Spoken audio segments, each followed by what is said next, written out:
Welcome back to the Navigant Credit Union Broadcast Center. I'm excited to welcome my next guest here into the studio. He's going to be participating in the upcoming Rhode Island Festival of Children's Books and Authors taking place next month.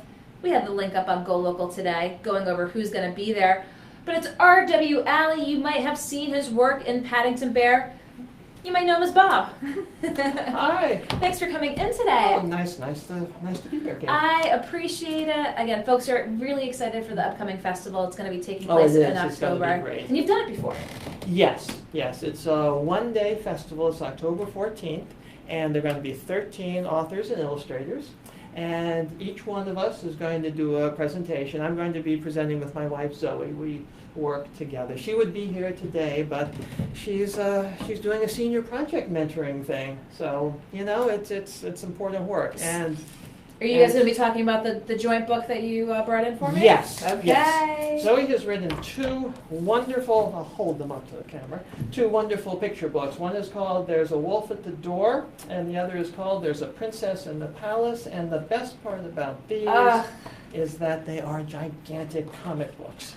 This is obviously the boy who cried wolf, and there's a Little Red Riding Hood. This particular book is all about how the wolf is hungry, and he spends five stories trying to get lunch, and he never winds up with lunch.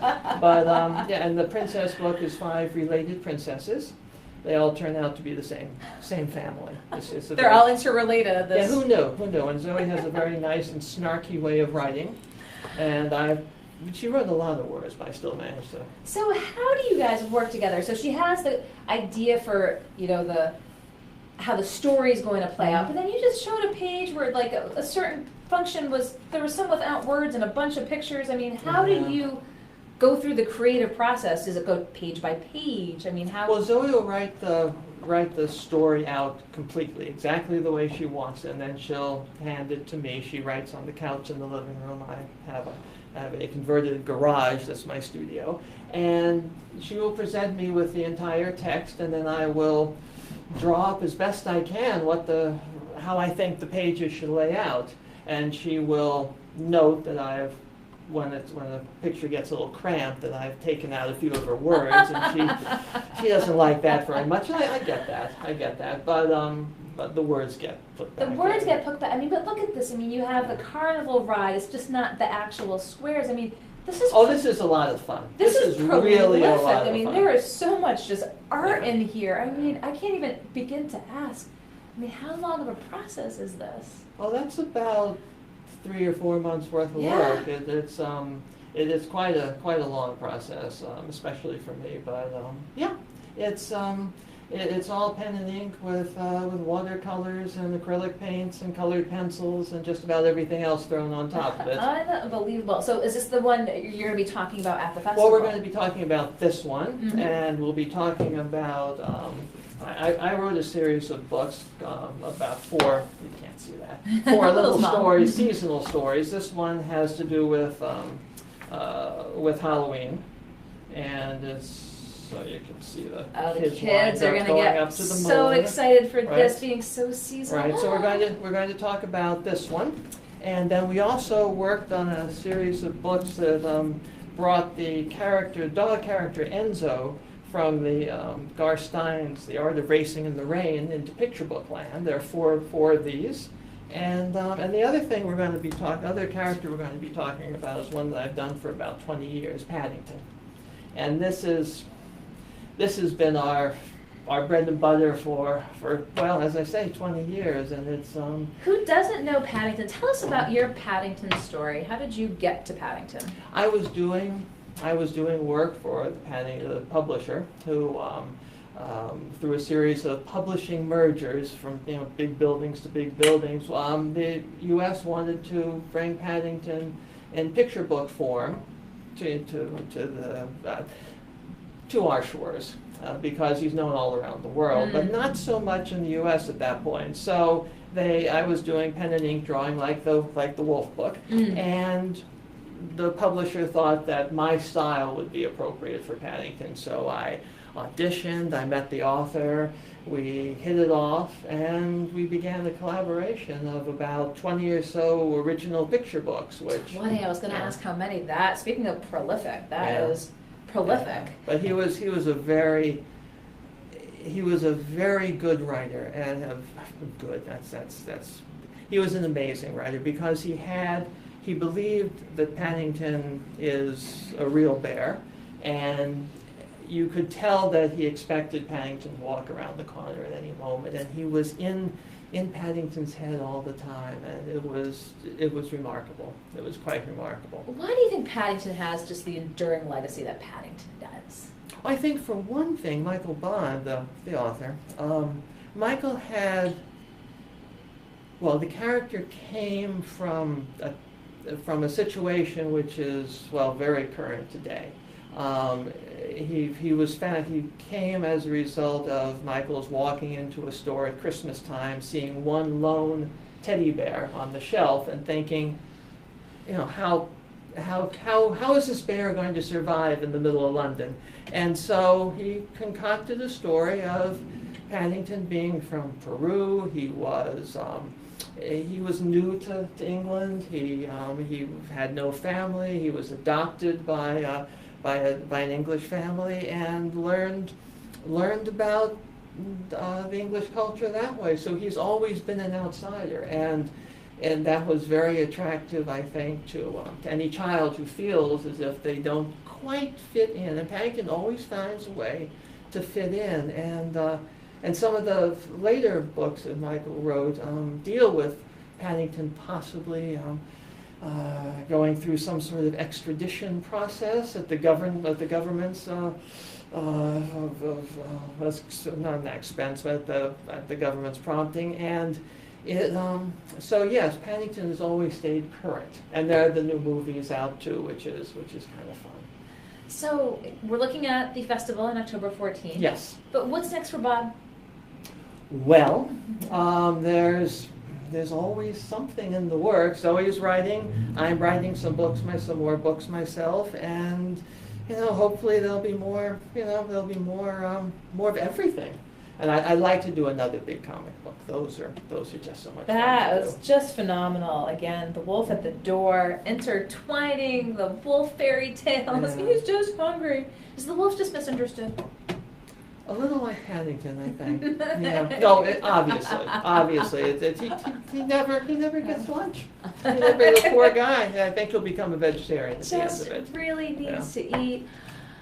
Again, from the festival, and you've been there and you've experienced this. I mean, it's a lot of fun. It's a lot of fun. I mean, is it depending on the child's age and the family's age? Can you go for part of it? Go for an extended? Yes. It's kind of the older kids might be able to. Well, the authors and illustrators represent a range of literature too. So there's authors and illustrators appropriate for quite a range of kids, and the talks will be staggered throughout the day. There'll always be somebody signing and always be somebody talking. And so, it makes for a fun day, and it's cheap. It's only $5. So you can go in. Yeah. And the books will be for sale, and everybody's going to be signing. And if the other authors and illustrators are like me, they're likely to put a little doodle or something in there in the books, which is always because fun. you're an illustrator, and that's what illustrators do. I know, and I think that authors should write a sentence in every book. If an illustrator does a doodle, an author should write a sentence. It just makes sense. We had Ben Mesrick, the best-selling author, on with his new book, Woolly, and he signed the books to us and said, "The Woolly is coming." There you are. They're trying to recreate the Woolly in the lab. I'm like, okay, the Woolly's coming. But it was a great line to have in a book, and as you said, authors and illustrators will make it a little personal for anyone who goes to the festival. Absolutely. But just so wanted you to come in and just, you oftentimes see the books to get the stories from the illustrators. Did you always know you were going to be a children's book illustrator? I did when I had to get a job after college. Yes, it was. I'd always drawn. I'd always made pictures, and always made pictures that told stories. So being a fine artist really wasn't the type of artist who put their work on the frame on the wall was not going to be for me. So I had to tell a story in the books, and so the first thing I did out of college was to write a picture book that I was lucky enough to get published, and one thing led to another. What was the very first book? The Ghost in Dobbs Diner, or as I originally misspelled the title, The Ghost in Dobbs Dinner, which is another story entirely. Yeah, it's another story entirely. And that was a children's book? It was, yeah, it was, and that led to a whole series of picture books and early readers and alphabet books and well over 100 books. It's kind of So if we were in your studio, what would we find? Would we find papers and doodles and? Oh yeah, yeah. I'm not a computer artist. Everything that I do is paper and pencil and paints and all sorts of stuff. And my wife would say, Zoe would say, that what you would find in my studio was a complete mess. We've made a deal that the rest of the house has to be neat, but the studio can be what it is. So every 4 months or so, I have to clean up all the stuff on the floor. The floor is a great. Now, when you place. say you have to, is this by your own design, or is this a little prompting by? No, I can't find anything anymore. It's impossible. So. And where do you go for your supplies? Where's your supplier? Oh well, all around. All around. Yeah. We got your. There are a bunch of art stores in town. There's Blick. There's the one up on North Main Street. There's tons of places. And of course the internet is just wonderful for to find that exactly what it is that you're looking for. Well, I'm so happy you were able to come in again, being able to talk about some of what you'll find here at the festival on October 14th. This is fantastic. Again, we've got the full schedule of that day, so we'll have those links up there so you can see if you want to come see Bob. Again, the RW is the nom de plume. yes, I'm afraid so. That was a mistake early on, but I just couldn't. A mistake early on?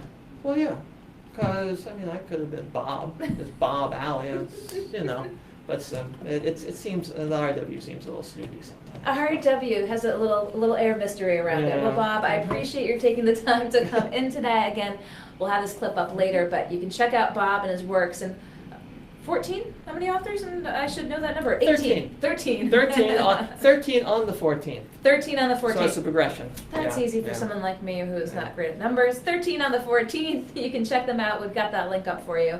But I appreciate your coming into the studio today. Thank you very much. Hopefully we'll see you shortly. Okay. So. I'm going to let you go around the corner. Okay, I will do that. And I'm going to do a little preview for our next show, so folks Okay. don't go grab anywhere those. from here. Okay. Bye-bye. Bye. Thanks, Bob. That was R.W. Alley. As folks might know him in Barrington as Bob. The children's book author and illustrator is going to be at the Rhode Island Festival of Children's Books and Authors on October 14th. 13 authors and illustrators will be there for kids of all ages.